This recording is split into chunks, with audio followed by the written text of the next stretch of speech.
Hi friends, అందరూ ఎలా ఉన్నారు? ఈరోజు రెసిపీ వచ్చేసి చేపల పులుసు. దీనికోసం ముందుగా మనం చేప ముక్కలను తీసుకుని అవి నీట్గా ఉప్పు వేసి కడుక్కొని పెట్టుకోవాలి. దీనికోసం ముందుగా మనం చింతపండును తీసుకుని నానబెట్టుకుందాము.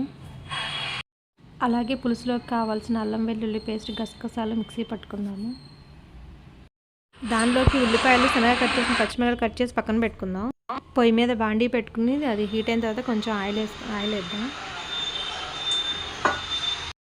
ఆయిల్ వేడెక్కిన తర్వాత దానిలోనికి ఉల్లిపాయలు, పచ్చిమిరపకాయలు వేసుకుందాం. ఆనియన్స్ వేగిన తర్వాత దానిలోనికి అల్లం వెల్లుల్లి పేస్ట్ వేద్దాము. అల్లం వెల్లుల్లి పేస్ట్ వేసిన తర్వాత దానిలోనికి చేప ముక్కలు నీట్గా సర్దుకుందాము. చేప ముక్కలు వేసిన తర్వాత దానిలోనికి సరిపడినంత ఉప్పు, పసుపు వేసి కొంచెంసేపు మగ్గపెడదాము. కొంచెంసేపు మగ్గిన తర్వాత దానిలోనికి తగినంత కారం వేద్దాము. నేనైతే 3 స్పూన్ల కారం వేసాను. కారం వేసిన తర్వాత 2 నిమిషాలు దాన్ని మగ్గబెడదాము.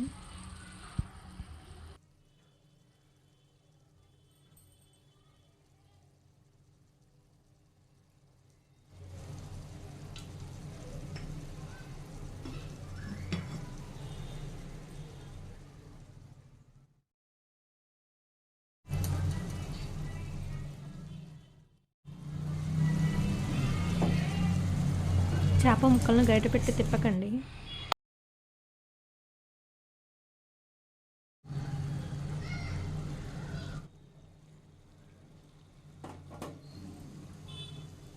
టూ మినిట్స్ మగ్గిన తర్వాత దానిలోనికి చింతపండు పులుసుని పోద్దాము.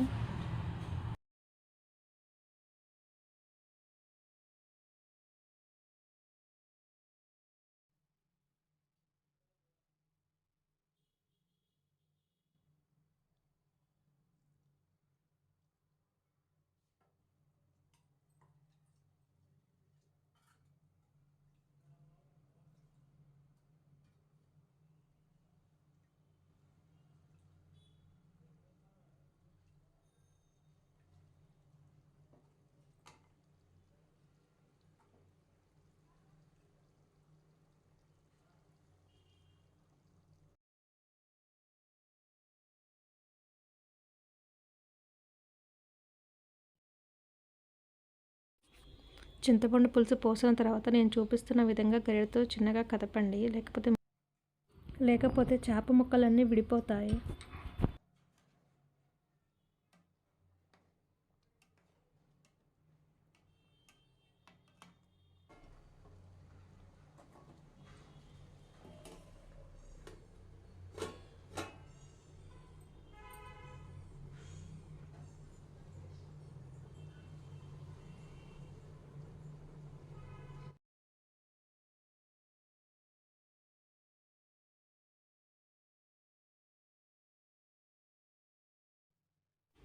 చేప ముక్కలు ఇలా ఉడుకుతున్నప్పుడు ఒకసారి కలుపుకుని దానిలోనికి తగినంత కొత్తిమీర వేసుకుందాం.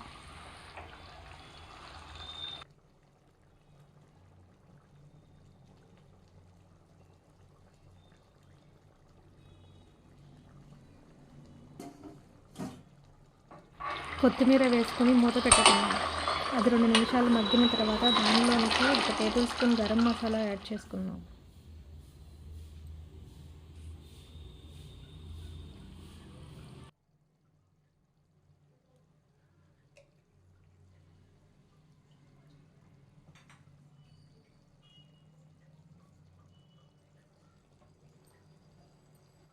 గరం మసాలా వేసిన తర్వాత ఉప్పు సరిపోయిందో లేదో ఒకసారి చెక్ చేసుకోండి. ఉప్పు సరిపోకపోతే కొంచెం యాడ్ చేసుకోండి. అంతే, ఎంతో టేస్టీగా ఉండే చేపల పులుసు రెడీ.